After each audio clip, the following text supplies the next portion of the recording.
Bonjour tout le monde. On va continuer sur le sujet de la libération, bien sûr, parce que c'est un sujet qui est assez vaste. Je vous ai parlé de différentes choses, les traumatismes, les peurs, les difficultés qui peuvent nuire à la libération aussi. Je vais vous parler des carences, parce que les carences, c'est quand même des choses importantes là, qui fait qu'on est pris un jour.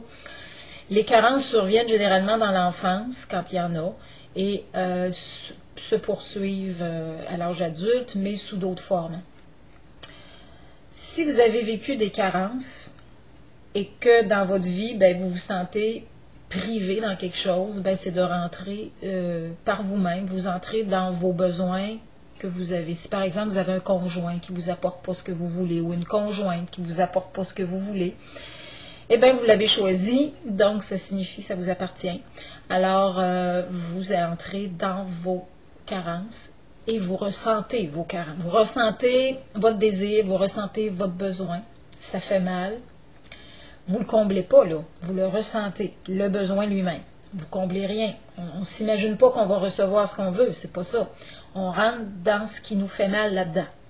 Donc, on entre dans le besoin d'amour, d'affection. On entre dans ça, on se laisse pénétrer là-dedans, on laisse surgir ce qui fait mal, en ouvrant puis en entrant dans cette zone-là sans s'enfuir nulle part, en étant dans notre ressenti, puis en ouvrant, il arrive généralement d'autres énergies, c'est-à-dire d'autres trucs qui viennent nous emporter encore plus dans la même vague, mais une vague plus grande, de plus en plus grosse. C'est ce que ça fait généralement. Et vous allez peut-être rentrer dans votre enfance, face à votre père, face à votre mère, face à quelqu'un qui vous a privé, qui ne vous a pas donné ce que vous aviez besoin. Et le besoin était le vrai besoin, le besoin plus grand. C'est-à-dire manque de sécurité, manque d'affection, manque d'amour physique, manque d'écoute, manque de soutien. Ça, c'est des choses qui sont primordiales dans l'enfance. L'enfant a besoin d'être soutenu, d'être sécurisé physiquement, moralement, d'être accompagné, d'être vu, d'être considéré, d'être reconnu. C'est tout ça, là. C'est sûr que je n'entrerai pas dans toute la psychologie de l'enfant, là, mais un enfant, généralement, ça a des besoins primordiaux, excusez. Des besoins primordiaux, et si ces besoins-là ne sont pas comblés, ça crée une tonne d'histoires par après. L'enfant, à un moment donné, il change sa façon, il cherche d'une autre manière, peut devenir très manipulateur, par exemple, pour avoir ce qu'il veut. Ça, c'est des défenses encore, des façons d'aller chercher d'une façon détournée. Après ça, il va aller se combler dans peut-être des jeux vidéo ou dans des trucs... n'importe quel pour fuir puis pour se combler. Donc, les carences, c'est vraiment un truc qui fait qu'on se bloque quand c'est pas résolu. Donc, qu'est-ce qu'on fait? Un coup qu'on est dedans, un coup qu'on le ressent bien, on accepte, premièrement, d'avoir été carencé, on accepte le manque, on accepte la souffrance que ça crée.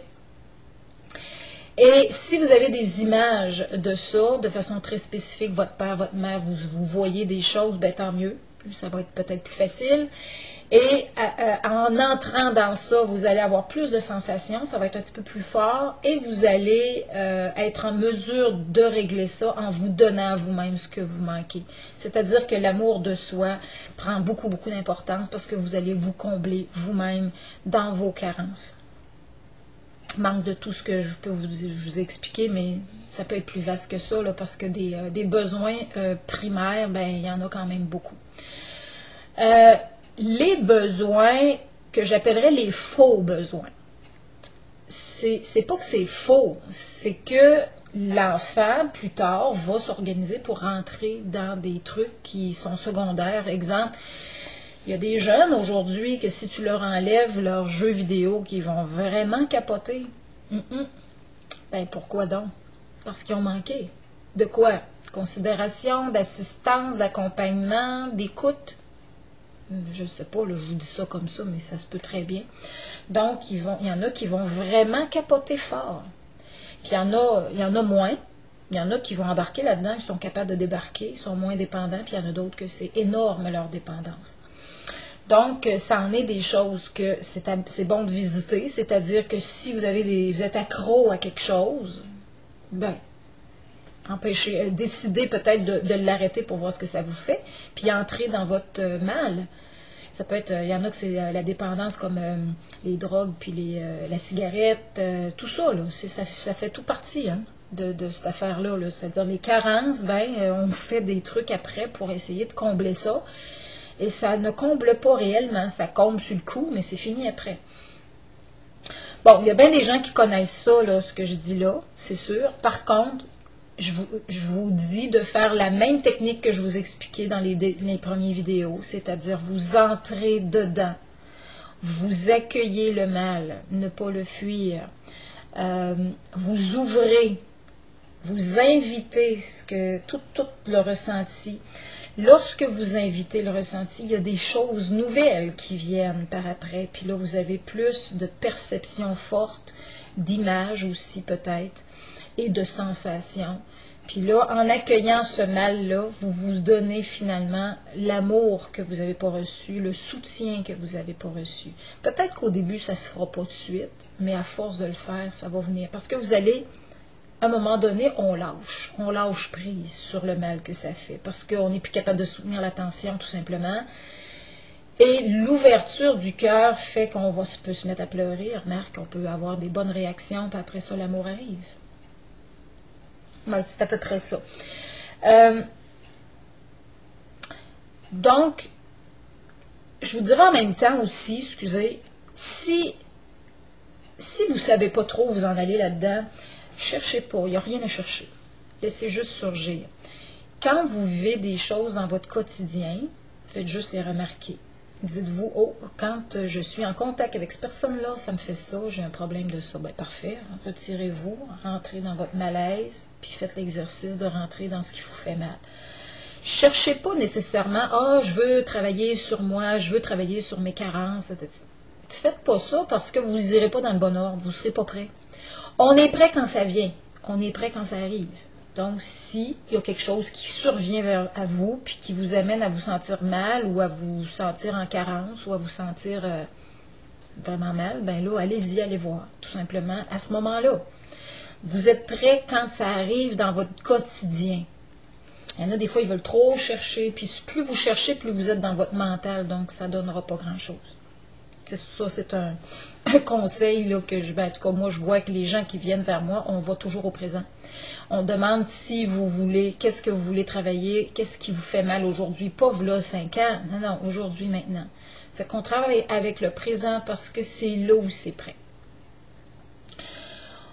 OK, donc, fait que c'est ça, ce que je voulais un peu dire, c'est que quand on a des carences, on vit des carences, on se trouve à congestionner parce qu'on devient tendu, on n'est pas comblé, donc on stresse, puis à un moment donné, ça devient une peur plus grande parce qu'on a même peur de revenir dans ces carences-là, puis on évite tellement de choses qu'on devient, par exemple, trop insécure dans notre vie, et on devient aussi très dépendant de certaines choses. OK. Ça fait que c'est ça pour ça. C'est sûr que je vous dis ça de façon un petit peu globale. Si on peut en parler de façon très spécifique, puis que j'entre dans des différentes histoires avec des choses spécifiques. Mais vous avez juste à m'écrire pour ça. Vous pouvez m'écrire soit par ma boîte email, c'est poulain.nathalie@commercialgmail.com, et mieux encore sur mon forum. Et mon forum, c'est sur révélationlumière.org. Vous allez trouver mon forum. Donc, vous m'écrivez, puis moi, quand j'arriverai avec d'autres vidéos, ben, je pourrai peut-être en parler. Ça dépend toujours du courant, ça dépend comment les gens réagissent aussi. OK, là-dessus, c'est ce que je voulais dire. Maintenant, on va parler un petit peu des vies antérieures, vu que c'est mon travail et que ça va plus loin. Il y a beaucoup de gens qui me disent, moi, j'ai fait tout le tour, puis j'ai pas de trouble dans ma vie présente, mais mon Dieu, j'ai l'impression que ça vient d'ailleurs parce que je vis telle affaire, et j'ai jamais trouvé de solution. Bon, les vies antérieures ont leur place. Il y a beaucoup de gens qui n'y croient pas. Et il y a même des gens qui viennent me voir qui n'y croient pas. C'est assez paradoxal, mais ça arrive. Ça fait que ça me fait juste sourire. Pourquoi pas? Il y en a qui veulent voir ce que ça fait, mais bon, c'est sûr qu'il faut être dedans aussi, là, parce que si on ne s'implique pas du tout, pas sûr qu'on va comprendre, puis je suis pas sûre qu'on va avancer non plus. Donc, les vies antérieures dans tout ça, c'est que, bon, là, vous êtes libre de croire ou de ne pas croire. C'est que, dans le fond, on vient sur Terre pour apprendre de vie en vie, et on vient pour apprendre à avoir la foi dans tout, dans tous les sentis, dans tous les ressentis que l'on peut ressentir. C'est sûr que c'est une zone où est-ce qu'on n'a pas accès, parce que si on avait accès à toutes nos vies antérieures, on deviendrait fou. On deviendrait complètement sonné parce qu'on vit des choses des fois qui sont extrêmement difficiles dans des vies antérieures. Puis si on gardait tout ça, on ne serait pas capable de vivre. Donc, il y en a qui me disent souvent « Hey, j'aimerais ça, moi, qu'on soit conscient de nos vies antérieures. » Mais je vais vous dire qu'il y a certaines personnes qui le sont conscientes. J'ai rencontré un garçon. Ça fait pas très longtemps, c'est en automne. J'ai rencontré un garçon qui avait conscience... en tout cas, je ne dirais pas qu'il avait conscience parce qu'il n'y avait pas d'image dans sa tête plus que ça, mais il avait continuellement peur de se faire enlever par je ne sais pas qui, par quelqu'un. Et il est venu me rencontrer, on est allé chercher ça, on est allé voir les vies antérieures où il a été enlevé dans une vie antérieure. Je ne sais pas s'il y en a eu plus qu'une, mais il y en a eu une, c'est sûr. On a libéré ça. Et le garçon, sans même comprendre pourquoi, il n'a plus du tout cette peur-là. Et pourtant, il l'a eu toute son enfance jusqu'à l'âge de 13 ans. Ça fait que c'est pour vous dire, là, ça a été sa phobie. Partout, le soir, la nuit, n'importe quand, il avait toujours peur d'être enlevé. Donc, on a travaillé ça, on a libéré ça. Donc, il était conscient de quelque chose. Il était conscient du sentiment. Mais il n'était pas conscient des événements puis des gens. Il n'y avait pas d'autre chose. Il était juste conscient du feeling de tout ça. Ça fait que c'est pour vous dire là, que bon, ça nous suit. Ce qui n'a pas été libéré avant nous suit. Par contre, on peut libérer des choses dans une vie sans passer par de thérapeute. Parce que si on vit quelque chose et on le vit fortement, pleinement, on lâche prise, on se laisse aller à la fin, puis on s'aime soi-même, on va libérer. Et c'est justement quand quelqu'un vit des drames qui a plus de chances de se libérer parce que c'est tellement insoutenable et difficile qu'il va lâcher prise. Parce qu'il n'y aura plus de capacité de tenir son contrôle. Donc, quand les gens vivent des dépressions, des drames, des difficultés, c'est dans ces temps-là où il a une chance de se libérer de quelque chose d'important. C'est plate, mais c'est comme ça. Par contre, quand on comprend le processus de libération, on se trouve à vivre ça sans créer de drame, sans que notre âme nous amène des drames. D'où l'importance de se libérer consciemment pour justement pas aller chercher des drames pour y arriver. Parce que de toute façon, nous allons aller là où nous avons besoin d'aller, qu'on le veuille ou qu'on ne le veuille pas. Notre âme décide, elle, avant de venir au monde, et après, on n'est plus conscient de ça. Ben, pas beaucoup. On peut le devenir, mais c'est pas facile. Donc, on est sur Terre pour apprendre, et notre âme décide de ça avant de venir au monde, et durant le temps qu'on vit, on reçoit des messages, toutes sortes d'affaires, et si on fige, puis on veut pas, puis on fuit, à un moment donné, c'est le drame. Je vais vous raconter une autre histoire. J'ai un monsieur, à un moment donné, un homme qui vient me rencontrer, et il me parle de toutes sortes de choses, mais moi, je ressens intérieurement qu'il se passe quelque chose de grave, et que je le vois faire un accident d'auto, je vois même sa ceinture de sécurité, je vois des détails dans la voiture, et là, et quand il est rentré, c'est ça je vois. Aussitôt qu'il rentre dans le seuil de porte, et là, je me mets à être pas bien, comme si ça allait arriver très, très bientôt. Là, je dis à ce garçon, à cet homme-là, on ne pourra pas travailler sur ce que tu demandes parce que je vois d'autres choses, puis il faut absolument qu'on aille là, c'est très important. Et je fais la libération de ce drame-là qui s'en venait, mais que je ne savais pas c'était quoi, parce que ça m'est arrivé une seule fois et c'est cette fois-là. Donc, on a libéré, puis j'ai vu clairement qu'il en voulait à des gens et que c'était très gros comme agressivité intérieure et que cette agressivité intérieure-là était refoulée, mais qu'elle s'en venait contre lui, c'est-à-dire que c'était devenu de l'autodestruction. Donc, je lui parle de ça. Je lui dis qu'il est très refoulé au niveau de l'agressivité, puis je commence à l'amener à aller contacter l'agressivité, et il me dit qu'il en voulait beaucoup, beaucoup à ses anciens patrons d'il y a 10 ans avant. Mais c'était gros parce que quand il en parlait, il sacrait, il était rouge, il était pas bien, il était vraiment, vraiment choqué, enragé. Et j'ai dit, bon, ben c'est en plein ça, on va libérer ça. Et là, je ne sais pas ce que j'ai fait, j'ai été probablement dans d'autres vies, peut-être, je ne sais pas. On a fait la libération de ça. Et il n'y a pas eu d'accident, je l'ai revu 1 an plus tard, puis tout était beau, là. Ça allait bien même. Ça fait que ce que je veux dire, c'est si tu refoules, puis tu fuis, puis tu fuis, puis tu fuis, là, c'est sûr qu'à un moment donné, ton âme, elle, là, toi, tu vas envoyer des ondes que tu ne connaîtras pas, puis à un moment donné, ça va attirer exactement ce que tu ne veux pas que ça attire, mais que dans le fond, tu as besoin. Tu as besoin pour apprendre. Tu vas te dire, ouais, mais c'est dramatique. Oui, mais si tu ne prends jamais le message quand il arrive, parce que tu ne veux pas, c'est sûr qu'à un moment donné, ils vont venir plus fort.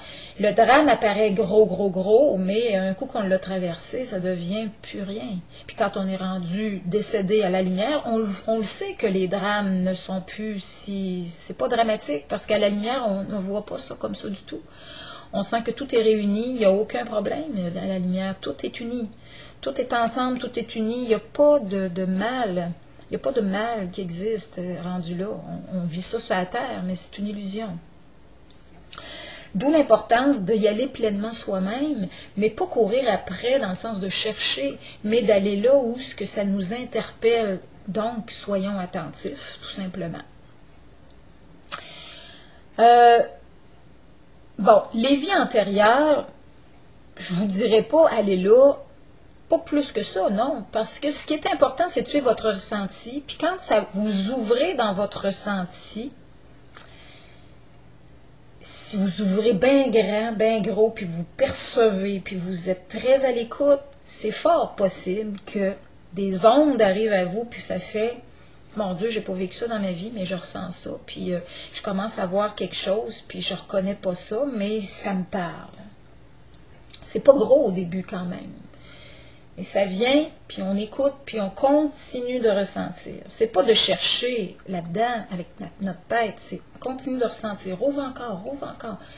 Respire, ouvre ton ressenti, perçois, perçois, perçois, puis là, les images arrivent tout seules. C'est des flashs, ça vient pas parce qu'on le cherche, ça vient tout seul. Ça remonte par le bas, ça remonte vers le haut. En général, c'est le même. Ça part pas d'en haut pour venir, ça part pas de notre tête, ça part des cellules. C'est des cellules qu'on libère. C'est des mémoires. Les mémoires sont dans nos cellules, à quelque part dans notre corps. Donc, on laisse monter, on ouvre, on laisse venir les ressentis. Les ressentis, peut-être qu'ils nous apparaissent énormément gros. Et on laisse faire ça, puis on laisse aller ce qui vient, même si on doute. Vous allez me dire, ouais, mais tout à coup, c'est pas vrai. C'est pas grave, ça, que ce soit pas vrai. C'est pas important. Que ce soit vrai ou que ce soit pas vrai, ce qui importe, c'est que le ressenti soit total, complet, et que vous le sentiez au complet, puis que vous le traversiez. Il n'y a rien que ça d'important. Les images, mettons, vous dites, ça n'a pas de bon sens, je me mets à voir des extraterrestres. C'est pas grave. C'est pas grave. Ça sera vrai, ça sera pas vrai. C'est pas grave. Le ressenti, c'est quoi donc? C'est juste ça qui importe. Rien que ça. Le ressenti qui vient, on l'accueille totalement, on entre dedans, on ouvre, on ouvre, on ouvre, on respire en ouvrant. Là, il arrive d'autres choses, les images peuvent venir, ça se peut que ce soit des sensations. Si vous êtes une personne plus sensitive, au lieu d'être visuelle, vous allez avoir plus de sensations. Peut-être que vous allez être plus auditif aussi, vous allez entendre des cris. Tout ça peut arriver. Ce qui importe, c'est pas de comprendre, c'est de traverser en se donnant de l'amour. Si vous dites, moi je suis pas capable de me donner de l'amour, je suis trop mal, continuez. L'amour vient à un moment donné. Mais c'est peut-être pas au début parce qu'on est trop congestionné, mais à un moment donné, ça vient. Restez dans votre ressenti, puis respirez, accueillez, lâchez les tensions, la paix va finir par venir, puis vous allez avoir des... L'amour, c'est quelque chose de naturel. Ça vient quand on est bien. Donc, on fait juste traverser, puis on s'ouvre, puis on relâche, on relâche, on relâche, on accueille. Ça fait mal, mais on relâche. Et là, tout à coup, ça vient comme un coup de vent, ça vient de ça. Une chose qui serait intéressante que je vais vous dire, on vient de la lumière. On vient de Dieu, on va dire. Je vais dire le mot Dieu, mais pour moi, c'est la lumière. Là, je le dis plus en termes de lumière. Il y en a qui vont dire Dieu, il y en a qui vont dire la source, il y en a qui vont dire ben des affaires. Moi, je vous dis qu'on vient de la création, de la divinité. À la base, on a l'amour. Et quand on s'en va, c'est-à-dire qu'on sort, quand on sort de la vie sur Terre, on s'en retourne à cette lumière-là, puis on est chez nous. On est comme bien parce qu'on sent qu'on vient de là. Donc, la lumière, c'est quoi? Ben, l'amour est dedans. Et là, l'amour est là. L'amour est omniprésent partout quand on est dans cette sphère-là. Donc, cette lumière-là, cet amour divin-là, vous le portez tous. Il n'y a pas personne qui ne porte pas ça. Même les plus grands criminels du monde portent l'amour à l'intérieur. Vous allez me dire, ouais, mais on ne le voit pas, mais c'est juste parce que la personne est dans sa souffrance, qu'elle ne laisse pas l'amour remonter parce qu'elle a peur, puis elle est dans sa souffrance. Mais ça, je ne suis pas là-dedans, là, mais c'est juste pour vous dire qu'on porte tous ça. Donc, quand on est détendu, quand on rentre dans notre mal, puis qu'on lâche prise, à ce moment-là, on se trouve à contacter l'amour d'une façon naturelle. Et ça fonctionne vraiment, là, vous pouvez le tester, là, quand vous êtes dans un bien-être puis relax, l'amour vient avec. Si vous êtes coincé, mal dans votre peau, puis tout le temps congestionné, puis tout le temps préoccupé, ben l'amour va avoir de la misère à passer là. Mais il est là pareil. C'est juste qu'il y a de la misère à passer, il y a de la misère à traverser, puis à venir vous prendre. Et l'amour vient beaucoup dans la vulnérabilité. Elle vient beaucoup dans le lâcher-prise, la vulnérabilité, ne pas savoir, accepter de ne pas comprendre, être comme un enfant. Ça vient là. Les enfants, bébés, jeunes, là, même si on ne leur donne pas beaucoup d'amour, mettons qu'on est là, qu'on les laisse vivre, ils vont vibrer d'amour. On sent leur vibration dans l'amour. Et les autres, ils viennent de la lumière directe, donc ils sont encore dans ces zones, dans ces énergies-là. Ils n'ont pas oublié. Ils sont encore là-dedans, surtout avant 5 ans, je dirais. Là. Ils ont déjà cette joie de vivre là, naturelle. L'amour est naturel. Ils sont dans des besoins. Parce que pourquoi? Parce qu'ils arrivent sur une terre, une planète, puis ils ont de la misère à s'incarner. Puis les gens, les tuteurs ou les éducateurs, les parents, sont là pour aider l'enfant à s'incarner. Mais malheureusement, on a dans notre société une tonne d'illusions qui fait qu'on bifurque des vrais besoins bien souvent. Ben trop souvent. Exemple, l'argent prend ben trop de place. La production, la productivité, la compétition. Tout ça, c'est des illusions.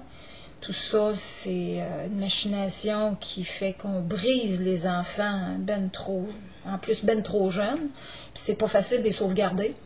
Puis quand on les sauvegarde, ben ils sont pas tout à fait normaux. Ils sont moins compétitifs, par exemple. Ils ont moins envie d'être batailleurs. Ils sont plus dans leur interne. Et on les juge. Et les enfants, ils ont de la misère. Fait que c'est pas facile dans notre société d'amener une personne saine à la vie, sa terre, parce que tout ce qui l'entoure l'amène dans le contraire. Et je pèserai pas mes mots. Ce que je dis, je l'assume. On devrait changer tout ça. Toutes ces histoires de productivité-là, ici et ça. Le plus fort, aller au but, atteindre des objectifs, être travailleur au point de se briser. Je ne dis pas que tout est mauvais. Par contre, la vraie source, c'est pas ça. La vraie vie, c'est pas ça. C'est pas ça la vraie vie. Donc, qu'on fasse ce qu'on veut avec ça, là. Mais de toute façon, si vous vous libérez vous-même, si vous êtes bien dans votre peau, Vous allez quitter ça de façon naturelle. Vous allez dire, mon Dieu, que j'ai embarqué là-dedans, ça n'a plus rapport. Je délaisse ça, je délaisse ça. Vous allez tout changer. Quand on est bien en soi, on change tout ce qui se passe autour, puis on ne fit plus. Il y a même des fois, on ne fit plus dans le décor. On ne fit plus dans le décor du travail. On ne fit plus dans le décor de la famille. On ne fit plus, on ne fit pas. Et c'est pas parce que vous allez être seul, mais vous allez trouver une autre façon de vivre avec d'autres types d'énergie. Et peut-être qu'il y aura des personnes autour de vous qui pourront vous suivre quelque part. Ça provoque des choses. Plus on se libère, plus autour ça brasse. Puis c'est bien correct. Puis plus on se libère, plus on se révèle. Parce qu'on n'a pas peur. On n'a pas peur du jugement des autres. Quand on est bien en soi puis qu'on se connaît, quand on se connecte à ses vraies énergies intérieures, ce que les autres pensent, ça n'a plus aucune importance. Parce que nous en soi, quand on est en soi, on finit qu'on n'a pas aucun doute. Donc, quelqu'un qui nous arrive nous dit, ah, t'es comme ça, t'es comme ça. Ah, ouais. Si tu ne l'as pas perçu, toi, ben, ça fait, tu y laisses. Tu y laisses. Elle veut penser ça de toi ou elle pense ça de toi, peu importe. Tu y laisses dans ses mains, puis c'est son histoire à elle ou à lui. Des jugements, j'en ai eu plein, puis j'en aurai encore plein, puis c'est bien correct. Chacun, on leur envoie parce que quand on est plein de soi, quand on s'emplit de nous-mêmes dans ce qu'on ressent, puis qu'on s'exprime parce que ça déborde, il n'y a pas de place pour des interférences inutiles, il n'y a pas de place. On va les entendre si ça nous résonne. Si quelqu'un me dit que tu es paresseuse, bon, ok, moi je rejetterai pas. Je rejetterai pas ça. Je vais dire, bon, je me sens-tu paresseuse, moi? Là, je vais carrément me questionner, me dire, je suis-tu paresseuse? Là, je vais chercher, je vais dire, je me sens comme ça. Mais c'est quoi? C'est-tu de la paresse? C'est-tu parce que je suis fatiguée? C'est-tu parce que... Je vais faire mon cheminement avec ce qu'on va m'envoyer. Et c'est souvent pas le mot qu'on va m'envoyer qui va venir toucher exactement. C'est rare qu'on va me dire quelque chose puis que je vais dire c'est ça. Mais je vais peut-être faire un cheminement par rapport à la chose qu'on m'a dit. Et c'est bien, et c'est très bien parce que c'est merveilleux. La personne me permet de travailler sur moi. Mais si quelqu'un m'arrive et me dit, ben toi, moi je te sens comme une, c'est pas quelque chose par rapport, je sais pas quoi dire. Là, je vais encore faire le même exercice, ça me touche-tu? Même si c'est faux, ça pourrait me toucher pareil. Ça peut être le ton de la voix de la personne qui vient me toucher aussi. Ça peut être son regard. Pas obligé que ce soit ses paroles, là. Et là, je fais le même exercice de ressentir, puis je fais, ouais, je me sens comme ça. Quand elle parle, cette personne-là, je me sens de même. Tu prends ce qui t'appartient. Et ce qui t'appartient, tu vas le voir, tu te retires de la personne parce qu'à un moment donné, elle t'aide pas, là. Elle t'aide au début pour donner le filon, là, le ressenti premier. Après ça, tu te retires, puis tu fais le travail. Après ça, tu reviendras en contact avec, tu regarderas comment ça se passe. Généralement, ça change vraiment. Ça vraiment, ça change. Moi, j'étais pas une personne susceptible dans ma vie, mais j'étais quand même très sensible et je me renfermais. Aujourd'hui, là, tu peux me dire n'importe quoi, je me renfermerai pas. Moi, même peut-être rire de moi avec toi parce que je comprends ton point de vue. Ça te donne une idée? J'en suis là. Quelqu'un peut rire de moi, peut me ridiculiser, puis je peux rire avec la personne parce que moi, je sais qui je suis. Mais la personne, je suis capable de sentir son point de vue par rapport à sa vision de moi, puis je peux rire avec. Ça vous donne une idée de assez détachée. Donc, mais c'est merveilleux quand on est rendu à ne plus s'en faire pour ce qui se passe autour. Parce que moi, j'étais quelqu'un de même là, qui s'en faisait beaucoup trop. Beaucoup trop. C'était trop. Aujourd'hui, c'est plus ça. Mais peut-être qu'un jour, il y aura d'autres choses qui vont venir. Puis je vais dire, tiens, je suis encore atteinte là-dessus. Ça me rappelle quelque chose de quand j'avais 12 ans. Et là, j'irai voir. Mais à ce moment-là, pas maintenant. Pas maintenant, pas quand ça ne vous touche pas. J'ai déjà rencontré, moi, quelqu'un qui me faisait tout le temps une psychanalyse, puis il me disait, toi, tu as besoin de ci, toi, tu as manqué de ça. Je dis, excuse-moi, mais j'en suis pas là. Je ressens rien quand tu me parles. Mais tu as peut-être raison, mais je suis pas là-dedans. Et ça a été long avant que je m'affirme, puis je dis, hey, je suis pas rendue là, moi. Ça fait que quand vous dites, par exemple, à votre conjoint, parce qu'il y a beaucoup de femmes comme ça quand même, qui voient que leur conjoint manque, il n'est pas ci, il n'est pas ça, vous voyez ses faiblesses, puis vous lui dites. Il est où, lui? Il est rendu où, lui? C'est quoi son besoin là où il est? C'est là qu'il faut aller. Et bien souvent, j'ai une conjointe qui vient pour travailler sur elle, puis elle m'amène son conjoint, puis il vient. Mais moi, quand je vois le conjoint, c'est quoi ton besoin? Souvent, on ne travaille pas sur ce que la conjointe aurait bien voulu que je travaille. Parce qu'il n'en est pas là. Par contre, il peut se rendre. Absolument. Si, mettons, que la conjointe a dit « Ouais, mais il n'a pas confiance en lui, puis il fait des gaffes. Ouais, mais il y avait d'autres choses à travailler avant. Peut-être qu'il en arrivera à ce qu'elle aimerait bien. Mais je ne peux pas y promettre. Chacun son cheminement, son rythme. Et ça, c'est très important. Voyez-vous, quand je pars de même, puis je m'emporte là, parce que c'est ça, je m'en vais loin, hein, je m'emporte, je pars. Là, je ne sais plus qu'est-ce que j'ai à dire, je viens toute confuse. Puis quand je travaille avec mes clients, puis que je fais de la médiumnité, il n'y a jamais de confusion. Par contre, c'est lent. C'est pas en tout mon débit. À un moment donné, j'en ferai de la médiumnité sur webcam, comme ça. Et c'est pas en toute la même affaire. C'est là qu'on voit la différence entre moi et l'énergie des guides. Mais si je vous parle en tant que moi, c'est parce que je rends ça très humain, très... tout le monde peut comprendre aussi. En tout cas, c'est ce que je cherche, c'est ce que je veux.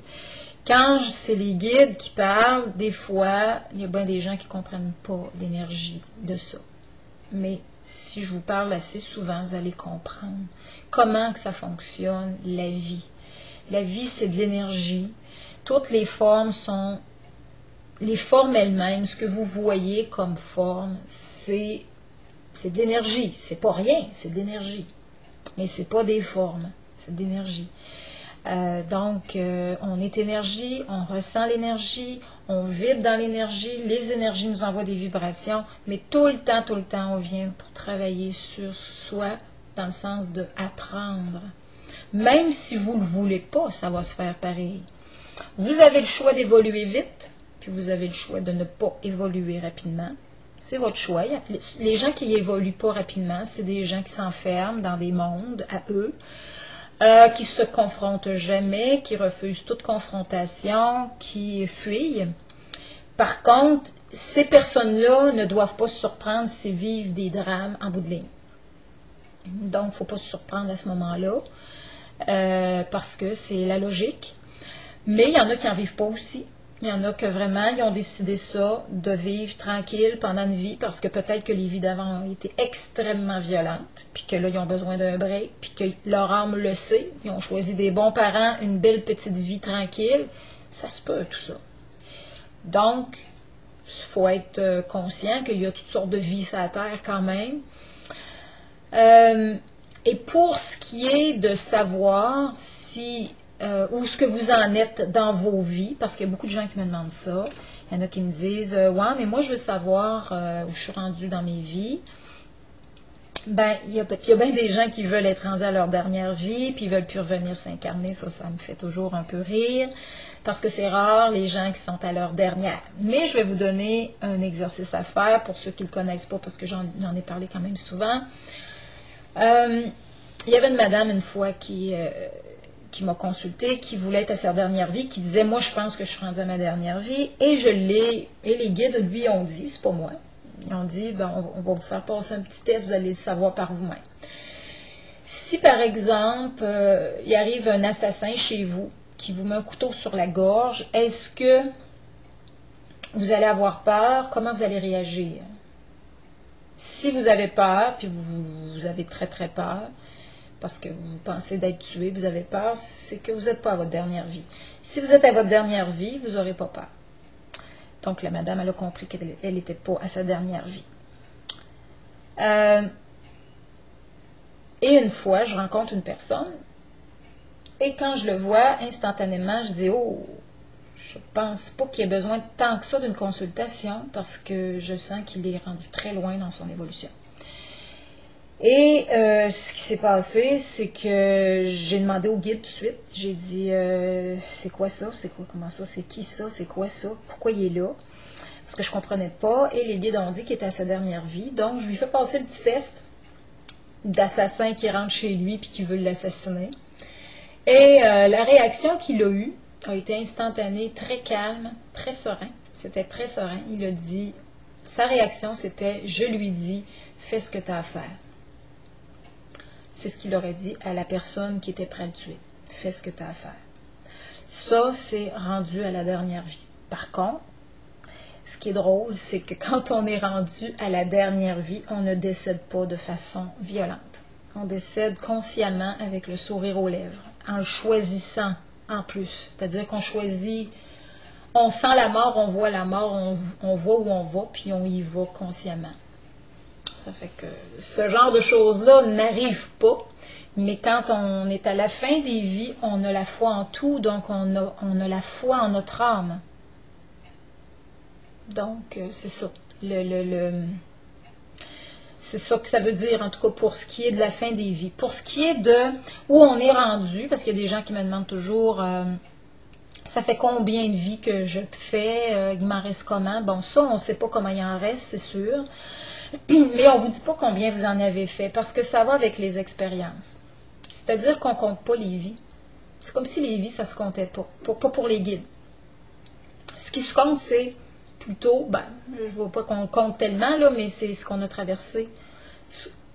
Notre degré de foi qui augmente. Et les guides, ce qu'ils me montraient à chaque fois dans ça, c'était une horloge. Et quand l'aiguille est à E5, c'est que à E5, c'est vous êtes au début des vies, puis si l'aiguille est à moins 5, c'est-à-dire à 55, vous êtes à la fin des vies. C'était comme ça qu'ils me le montraient, et non pas le nombre de vies. Donc, il y en a qui sont à E4, il y en a qui sont à E30, puis il y en a qui sont à moins 10, puis ouais, à 50, 55. Mais on a toujours le choix d'évoluer vite ou de ne pas évoluer vite. Si vous voulez savoir plus, ben, demandez-vous de quoi vous avez peur. Là où vous n'êtes pas serein. Faites juste visiter les énergies, visiter les sentis, les ressentis, visiter les choses. Mettez-vous à la place d'un, à la place de l'autre, puis dites-vous, comment je vivrais ça, comment je vivrais ça, comment je vivrais ça. Vous allez avoir une bonne idée de qu'est-ce que vous n'avez pas traversé. C'est spécial, hein? C'est comme si je vous disais, ben, on a à tout vivre, on a à tout vivre. Donc, c'est d'arriver à le vivre sereinement, ce qu'on a à vivre. Ben, tout ce qu'on peut vivre, finalement. OK. Alors, ce serait ça pour aujourd'hui. Moi, ce que je fais après les vidéos, je note de quoi j'ai parlé. Comme ça, j'essaie de ne pas trop me répéter. Par contre, je ne sais pas qu'est-ce que ce sera plus tard. J'ai aucune idée. J'ai l'intention de rendre ça un peu plus interactif ou en tout cas bouger plus, mais pas tout de suite. Alors, je vous laisse là-dessus. Puis, si vous avez des questions, n'oubliez pas, vous avez juste à aller sur mon forum ou peut-être dans ma boîte email, mais j'aimerais mieux sur mon forum. Puis, vous écrivez votre question. Puis, moi, ça va me donner un peu le pouls à savoir de quoi vous aimeriez qu'on jase. Vous pouvez discuter avec des personnes aussi de vos expériences et tout ça, là.